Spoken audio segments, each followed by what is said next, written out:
Hello there, this is Morgan from MorganOnScience.com and MetaMorgan on Twitter. And I have a couple props here to illustrate an important point about doing science and science careers. So I have two devices, both made by Apple, and they're different generations of the same concept. So this one is an iPod. It's about 4 years old at this point. I actually had one of the original iPods way back when they first came out, right at the end of 2001. I no longer have that, but let's say that this is one of those original 2001 iPods. And here is the new iPad. Maybe you saw my review of this iPad the other day on the TV program. So the point of this is, long ago, let's say back when the first iPod was being developed, I'm sure that many designers at Apple and other places could envision ultimately something like this iPad.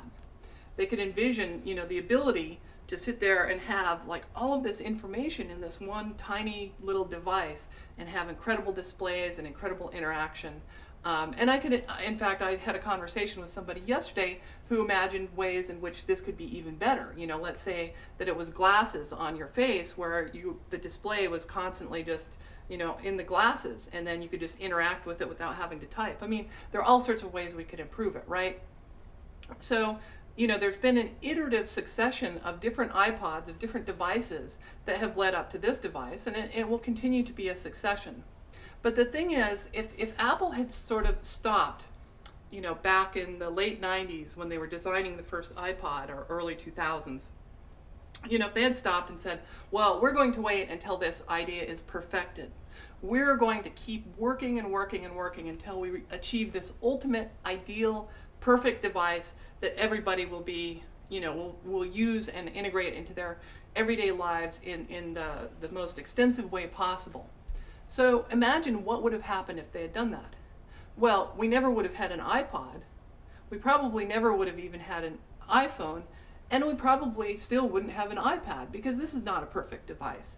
It's a great device, I like it a lot, but it's not perfect.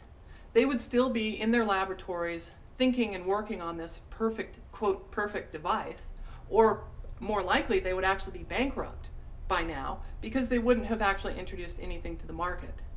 And the point of that whole little story is that I see a lot of scientists, especially young scientists, come into science thinking that they need to achieve that kind of perfection right off the bat. They think that they have to get that science paper, in order to get any good science done. They have to do something that's going to win the Nobel Prize in order to make progress.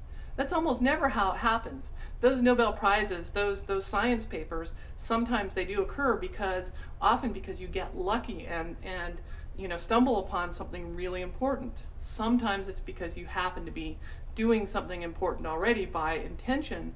But in any case, even with science papers, progress is very incremental.